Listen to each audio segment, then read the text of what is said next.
Boys اس حساب سے بڑے سپیریئر ہیں. تو یہ چیزیں جو ہیں یہ بچے میں پیدا ہونی شروع ہو جاتی ہیں جنس کی مناسبت سے کہ بوائے یا گرل کے حساب سے تصور بھی بچے کی ذات میں پیدا ہونا شروع ہو جاتا ہے. اور اس کے علاوہ جو ہم عمر بچے ہیں ان سے جب وہ میل جول کرے گا تو ظاہر سی بات ہے کہ اس کی معاشرتی نشو و نما پر بھی اثر انداز وہ ہوگا یہ میل جول. اور بچے جب ایک دوسرے سے بات چیت کرتے ہیں، اپنے تجربات دوسروں کو بیان کرتے ہیں، یا دوسروں کے تجربات ان کو جاننے کا موقع ملتا ہے تو اس سے بھی ان کی لرننگ ہوتی ہے اور ان کی جو معاشرتی نشو و نما ہے اس کی ڈیولپمنٹ. اب دیکھیں جو بچے باہر ان کو ایکسپوجر ہوتا ہے، یعنی باہر زیادہ ذرا گھومتے ہیں جاتے ہیں، یا ان کے پیرنٹس انہیں کام کے لیے بھیجتے ہیں شاپس تک، یا چھوٹے موٹے کام ان سے کرواتے ہیں، تو جو وہ باہر کی دنیا اپنے گھر سے باہر جو وقت گزارتے ہیں اس سے آپ نے دیکھا ہوگا. اور کچھ بچے تو ظاہر ہے ارن کرتے ہیں، اس ایج میں بھی ارن کرتے ہیں اپنی گھر کے لیے، تو ان بچوں کی پرسنالٹی میں اور وہ بچے جو گھر میں رہتے ہیں بہت فرق ہوتا ہے. تو جس بچے کا جتنا زیادہ دوسرے لوگوں سے دوسرے بچوں سے میل جول ہوگا اتنا ہی اس بچے کی پرسنالٹی زیادہ چینج ہوگی اس کی نسبت، یعنی زیادہ کانفیڈنٹ ہوں گے اور زیادہ اپنے مسائل کو خود حل کرنے کی کوشش کریں گے ان بچوں کی نسبت جو کہ گھر میں رہتے ہیں، زیادہ پیرنٹس پہ ڈیپینڈنٹ ہیں. تو یہ فرق تو پڑتا ہے کہ جتنا دوسروں کے ساتھ تعلقات زیادہ ہوں گے اتنے زیادہ پرسنالٹی میں تبدیلیاں آئیں گی اور پرسنالٹی جو ہے وہ زیادہ ایکسپریسو ہوگی. جہاں تک بات ہے کہ جذباتی نشو و نما کس طرح سے ہوتی ہے، تو جیسے بچوں میں ڈر اور خوف ہوتا ہے تو اس ایج تک آنے تک بچوں میں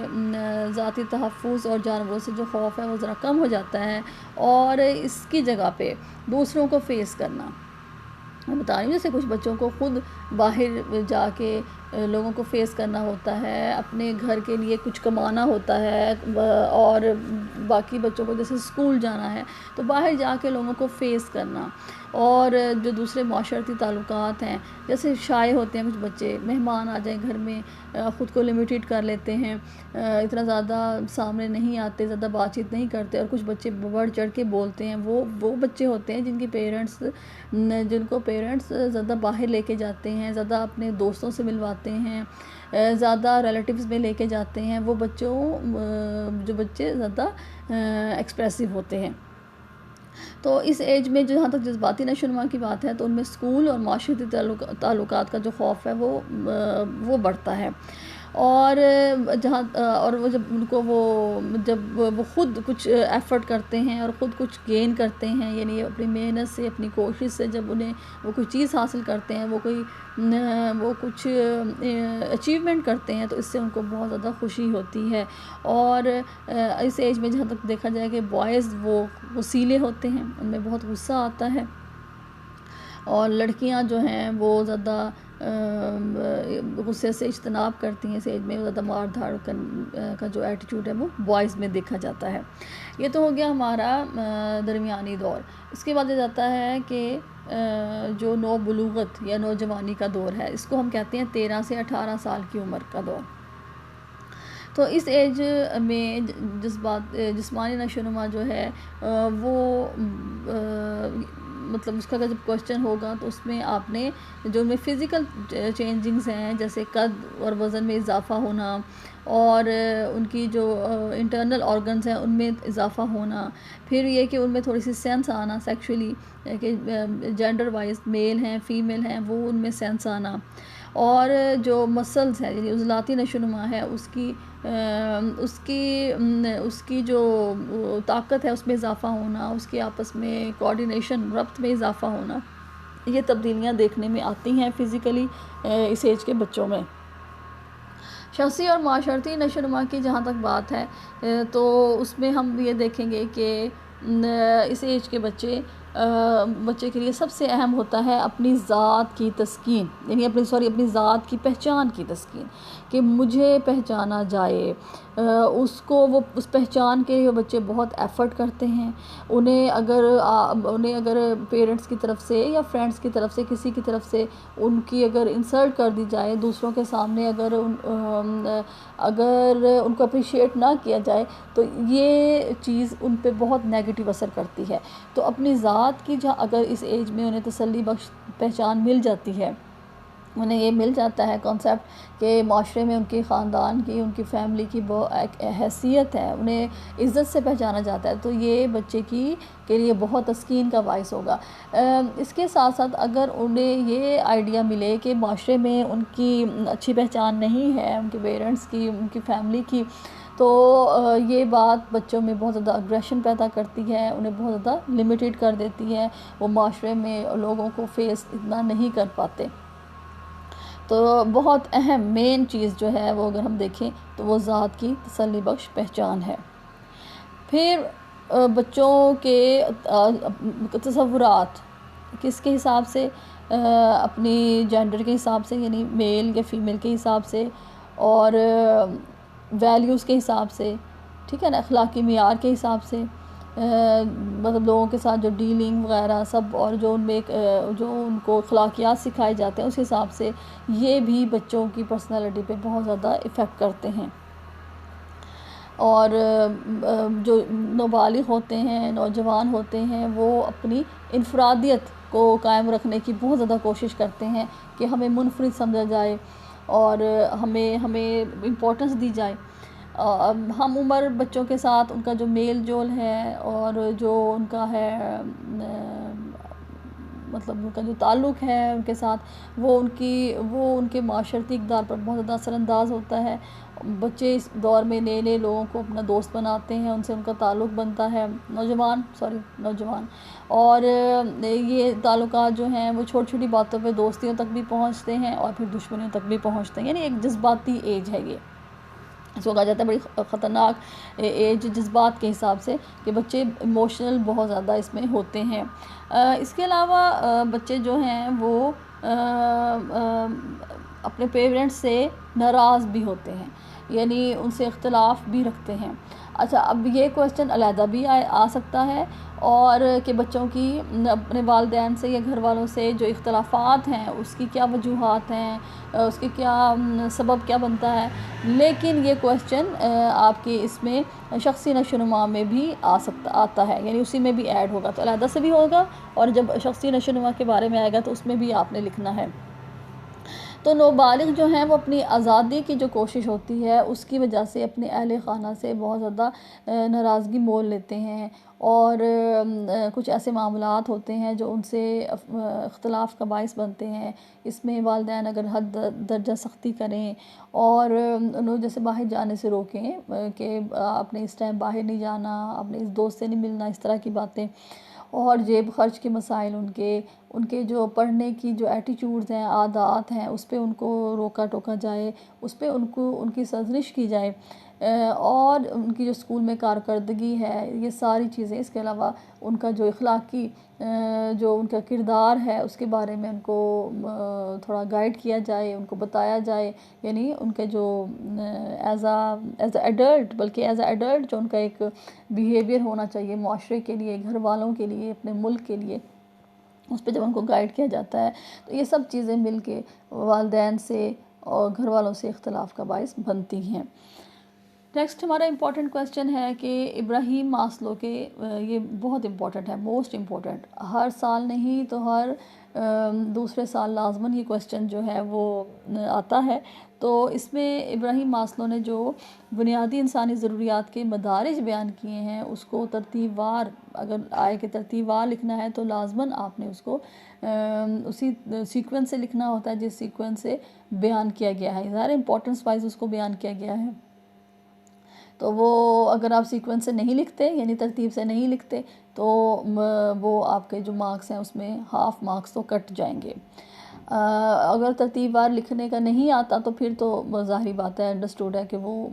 آپ لے لیں گے مارکس، لیکن اگر اسپیشلی ترتیب وار تو کوشش کریں کہ اس کو آپ ترتیب وار ہی یاد کریں۔ وہ ہمارے ہیں جسمانی ضروریات، سب سے پہلے ایک انسان کے لیے اس کی جو جسمانی ضروریات ہیں، خوراک، لباس، رہائش وغیرہ، یہ ضروریات بہت اہم ہیں۔ پھر تحفظ کی آ جاتا ہے سیکنڈ نمبر پہ۔ تھرڈ پہ ہے کہ باہمی تعلقات، کہ اگر جب اس کو تحفظ کا احساس ہو جاتا ہے سوسائٹی میں، اپنے گھر میں، تو پھر وہ تعلقات کی طرف غور کرتا ہے، پھر اس کی پرائیورٹی جو ہوتی ہے وہ تعلقات ہوتی ہے، کہ ظاہر تعلقات کے بغیر ایک انسان معاشرے میں نہیں رہ سکتا۔ پھر اس کے بعد عزت و تکریم اس کے لیے بہت زیادہ امپورٹنٹ ہے، اور پھر ٹاپ پہ جو جا رہا ہے وہ چیز وہ ہے تکمیل ذات، کہ پھر اس کی جو ذات کی تکمیل ہے وہ اس کا سٹیپ ہوتا ہے جب اس کو عزت بھی ملتی ہے، اس کی ضروریات بھی پوری ہوتی ہیں، اس کو تحفظ کا بھی احساس ہوتا ہے، تو یہ سب چیزیں مل کر اس کی ذات کی تکمیل کا باعث بنتی ہیں۔ اور اس سے یہ بھی ہوتا ہے کہ افراد میں جو جتنی بھی صلاحیتیں ہیں، ان میں جتنی بھی قوتیں ہیں، وہ اس کو کوشش کرتا ہے کہ اس کو عروج پر لے کے آئے، اور اس کے لیے ان تمام چیزوں کی اس کو ضرورت ہوتی ہے، یعنی اپنی صلاحیتوں کو، اپنی قوتوں کو عروج پر لانے کے لیے اسے ان تمام چیزوں کی ضرورت ہوتی ہے، اور عزت بہت زیادہ ضروری ہے، اس کی سیٹسفیکشن کے لیے بہت زیادہ اس کو عزت اور تکریم چاہیے ہوتی ہے۔ اور اس میں خود کو عزت دینا بھی شامل ہے عزت و تکریم میں، یعنی افراد اپنے بارے میں کیسے سوچتے ہیں، اپنے بارے میں ان کا کیا آئیڈیا ہے، تصور کیا ہے ذات کے بارے میں، اور اس کے علاوہ معاشرے میں یہ دونوں چیزیں کہ خود سے بھی اس کو عزت چاہیے ہوتی ہے۔ دیکھیں جب پہلی بات یہ ہے کہ جب ہم خود اپنے آپ کو عزت نہیں دیتے، ہم اپنے آپ کو امپورٹنٹ نہیں جانتے کہ ہم ضروری ہیں، ہم اہم ہیں اس سوسائٹی کے لیے، اپنے پیرنٹس کے لیے، اپنے گھر والوں کے لیے، تو آٹومیٹیکلی ہم اپنا اتنا زیادہ درست استعمال نہیں کرتے سوسائٹی کے لیے، ہم اپنی جو ایبلٹیز ہیں، اپنی جو صلاحیتیں ہیں، ان کو صحیح طرح استعمال نہیں کرتے، ہم بس وقت گزارتے ہیں اس طرح سے کرتے ہیں، تو یہ اور دوسرے بھی پھر ہمیں امپورٹنس نہیں دیتے، تو خود کو امپورٹنس دینا امپورٹنٹ ہے۔ پھر اس کے بعد باری جاتی ہے کہ دوسروں سے بھی عزت اور تکریم ملے، اور پھر اس کی ہم بنیادی ضروریات کو دیکھ رہے ہیں، اور پھر لاسٹ پہ جو اس کا جاتا ہے وہ یہ ہوتا ہے کہ اس کی ذات کی تکمیل ہونی چاہیے، اور اس کے لیے وہ اپنی تمام صلاحیتوں کو، اپنی تمام قوتوں کو جو ہے وہ استعمال کرتا ہے، اس کو عروج پہ لے کے آتا ہے، اور باقی جو ضروریات ہیں 4 اس کو وہ استعمال کر کے ذات کی تکمیل اس کی جو ہے وہ وجود میں آتی ہے۔ تو یہ بنیادی انسانی ضروریات ہو گئی، ٹھیک ہے۔ اس طرح سے میں نے کوشش کی کہ ہم اپنا چیپٹر جو ہے وہ ریوائز کر لیں، تھورلی اس کو دیکھیں۔ نیکسٹ جو ہے وہ لانگ کویسچن کی طرف ہم آتے ہیں۔ تو لانگ کویسچن آپ کو پتہ ہے 8 مارکس کا ہوتا ہے، شارٹ کویسچن اب آپ کے 2 مارکس کے ہوتے ہیں، لانگ کویسچن آپ کا 8 مارکس کا ہوتا ہے۔ تو اس میں اس چیپٹر میں ظاہر ہے اوورآل آ سکتا ہے کہ جو ابتدائی مدارج ہیں ان کو بیان کریں اور ان کے نام لکھیں، پھر یہ کہ کسی ایک کے بارے میں پہ نوٹ لکھ لیں، کسی ایک کی جو ہے تفصیل وہ لکھ لیں۔ سیکنڈ، کسی ایک جو مدارج ہیں ان میں سے کسی ایک کے بارے میں آپ کو نوٹ آ سکتا ہے، چاہے وہ پیدائش سے 3 سال کی عمر کا ہو، چاہے وہ بچپن کا درمیانی دور ہو، ابتدائی دور ہو، ٹھیک ہے نا۔ نوبلوغت کا کم ہی آتا ہے، وہ شارٹ کویسچن میں زیادہ تر آ جاتے ہیں، تو کیونکہ وہ لانگ اتنے زیادہ مارکس کا وہ پورا نہیں ہوتا۔ تو درمیانی دور اور ابتدائی دور جو ہے یہ بھی آ سکتا ہے۔ اس میں بچے جو ہیں زیادہ تر اپنے مارکس جو ہیں وہ کٹواتے ہیں، وہ اس طرح سے کہ وہ ابتدائی دور اور درمیانی دور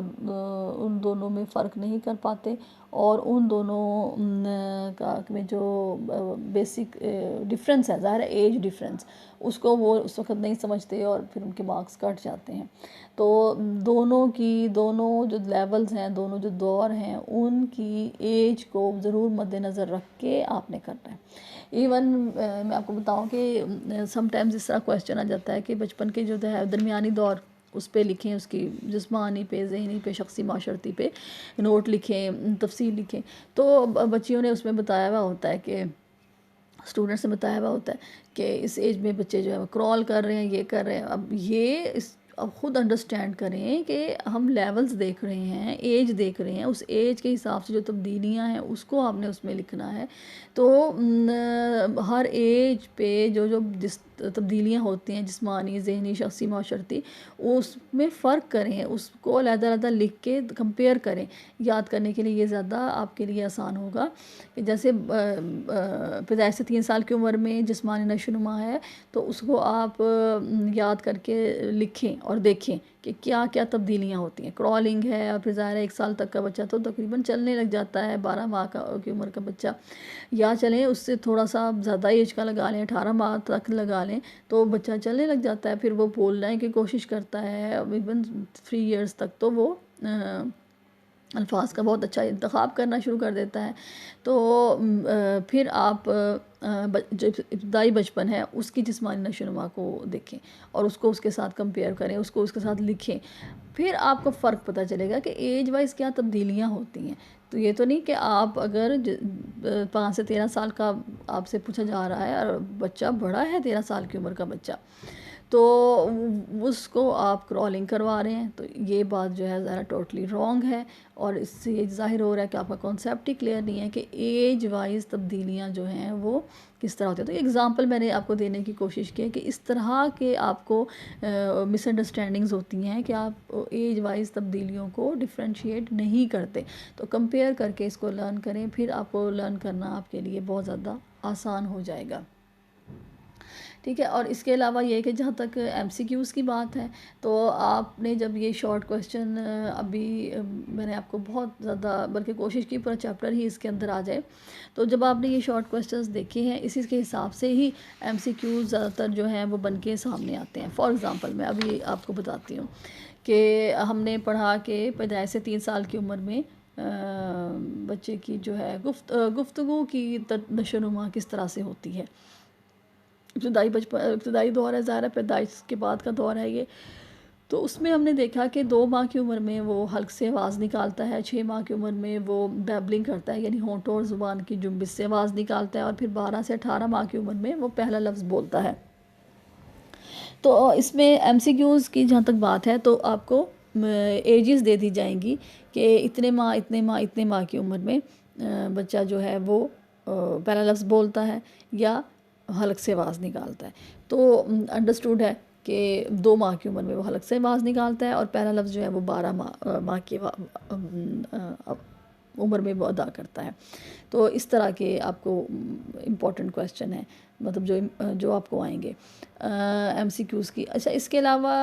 جو ایک اور بات ہے کہ بچے کی پرسنالٹی پہ کیا کیا چیزیں اثر انداز ہوتی ہیں. تو ایک تو اس کے والدین کا کردار، اس کے والدین کی جو ہے والدین کی طرف سے جو اس کی جو ہے وراثت، اور اس کے علاوہ یہ ہے کہ ماحول. اچھا، اب آپ نے یہ فرق ضرور کرنا ہے کہ یہ جسمانی نشو و نما کی بات ہو رہی ہے. جسمانی نشو و نما میں والدین یعنی وراثت، اس میں صرف والدین تو نہیں آئیں گے نا، آپ کے 4 فادرز بھی آئیں گے. تو جسمانی نشو و نما میں وراثت اور ماحول، یہ 2 چیزیں جو ہیں وہ اہم کردار ادا کرتی ہیں. کہ میں ریپیٹ کر رہی ہوں، جسمانی نشو و نما میں، جسمانی نشو و نما سے مراد یہی ہوگا نا کہ ان کے بالوں کا کلر کیسا ہے، قد کس طرح کا ہے، یہ سب چیزیں فزیکلی جو ان میں جب ہوتی ہیں تبدیلیاں آتی ہیں بچوں میں، تو اس میں وراثت بہت اہم کردار ادا کرتی ہے. اور ماحول، جس ماحول میں وہ رہتے ہیں وہ بہت زیادہ افیکٹ کرتا ہے. جیسے گاؤں میں رہ رہے ہیں، شہر میں رہ رہے ہیں، بچوں کے دیکھیں کمپلیکشن میں عام طور پہ بہت زیادہ فرق دیکھنے میں آتا ہے، ہیئر کلر میں فرق دیکھنے میں آ جاتا ہے ماحول کی وجہ سے، خوراک کی وجہ سے. اور اس کے علاوہ یہ کہ ماحول ان کا ٹینس ہے، خوشگوار ہے، کیا چیزیں ہیں، تو وہ بھی بچوں کی جو نشو و نما ہے اس پہ بہت زیادہ افیکٹ کرتے ہیں. جیسے میں نے آپ کو اگزامپل مجھے لگتا ہے کہ میں نے ایک دفعہ دی تھی آپ کو کہ اگر ہم پلانٹس کو رکھیں اچھی اس میں ایٹماسفیئر میں، یعنی وہاں پہ اتنی زیادہ دھوپ نہ ہو جو اس کے لیے اچھی نہیں ہے دھوپ، انڈور پلانٹ کی اگر ہم بات کریں تو، اور یہ کہ وہاں پہ اچھا ماحول، موسم ہے، ٹھنڈک ہے، سب کچھ ہے، اس کی گروتھ کے لیے وہ چیزیں اچھی ہیں، تو کیا ہوگا کہ پلانٹ جو ہے وہ جلدی اس کی اچھی گروتھ ہوگی. اس کے بجائے اگر ہم اس پلانٹ کو شدید دھوپ میں رکھ دیں، انڈور پلانٹ کو، تو ظاہری بات ہے کہ وہ چند گھنٹے ہی چل سکے گا اور اس کے بعد وہ مرجھانا شروع ہو جائے گا. تو اس کے اکارڈنگلی ایٹماسفیئر دینا بچے کے اکارڈنگلی. اس کے علاوہ جن گھروں میں بہت زیادہ لڑائی جھگڑے ہوتے ہیں، بہت زیادہ ٹینس ماحول ہوتا ہے، وہاں پہ اگر پلانٹس کو اگانے کی کوشش کی جائے تو عموماً پلانٹس کی اچھی گروتھ نہیں ہوتی. اس کی بجائے جہاں پہ خوشگوار ماحول ہو اور اچھی وہاں پہ حالات ہوں، آپس میں تعلقات بہت اچھے ہوں، تو وہاں پہ یہ پلانٹس کی گروتھ بھی اچھی ہوتی ہے. یہ ایک مطلب ریسرچ یہ چیزیں ثابت کرتی ہے کہ آپ کو جو اچھا ماحول ہے وہ ایون پلانٹس پہ بھی کتنا زیادہ اثر انداز ہوتا ہے. تو یہ تو پلانٹس کی بات ہے. بچے ظاہر ہے وہ پلانٹس سے بھی زیادہ کہہ لیں سینسٹیو ہیں، تو بچوں پہ یہ چیزیں بہت زیادہ افیکٹ کرتی ہیں، ان کے ارد گرد کا ماحول بہت زیادہ افیکٹ کرتا ہے، ٹھیک ہے۔ تو اس کے علاوہ اگر ہم دیکھیں کہ کون سا ہے امپورٹنٹ، تو بچے جو ہیں وہ کس ایج میں ہاتھوں کا جو ہے وہ استعمال شو کرتے ہیں، یعنی ہاتھوں کا ترجیحی استعمال شو کرتے ہیں، دایاں ہاتھ استعمال کرتے ہیں یا بایاں ہاتھ استعمال کرتے ہیں، تو وہ آپ نے دیکھنا ہے کہ وہ تقریباً 13 سے 15 ماہ تک کی عمر میں یا پیدائش سے 3 سال تک کی عمر کے اندر بلکہ شروع کے وقت ہی ہے کہ یہ چیزیں جو ہیں وہ ظاہر ہوتی ہیں 13 سے 15 ماہ تک کی عمر میں۔ اور اس میں کیا فیکٹرز افیکٹ ہوتے ہیں، یہ چیز بھی ہو سکتی ہے کہ ہاتھوں کے استعمال میں کون سے اثرات جو ہیں وہ رول پلے کرتے ہیں، تو اس میں ماحول بھی رول پلے کرتا ہے اور اس کے نسلی اثرات، یعنی جینیٹک جو اس کی فورسز ہیں، نسلی اثرات، وہ بھی اس پہ افیکٹ کرتا ہے۔ تو اس چیپٹر میں عموماً ویسے تو کم شارٹ کویسچن دیکھنے میں آتے ہیں، لیکن جو اہم تھے وہ میں نے آپ کو بتانے کی کوشش کی، اور اس کے علاوہ یہ کہ جو بنیادی انسانی ضروریات ہیں وہ کتنی ہیں، ان کے جو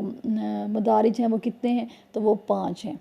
یہ بھی ہو سکتا ہے وہ 3 ہیں، 4 ہیں، 2 ہیں یا 5 ہیں، تو آپ نے اس میں دیکھنا ہے کہ 5 اس کے مدارج ہیں، ٹھیک ہے۔ تو یہ ہمارا چیپٹر تھا، اس کو میں نے کوشش کی ہے کہ پورا آپ کو صحیح طرح سے ریوائز کرواؤں، اس کو کور کرنے کی میں نے کوشش کی ہے، اس کی آپ نے اچھی طریقے سے پریپریشن کرنی ہے، اور پھر انشاءاللہ میں کوشش کروں گی کہ اب کا جو ہے نا وہ تھوڑا سا میں ٹیسٹ لینے کی کوشش کروں، اور مزید نیکسٹ جب جو ہے ہماری کلاس، اس کے اندر میں 2nd چیپٹر کو ریوائز کروں گی، ٹھیک ہے۔ السلام علیکم۔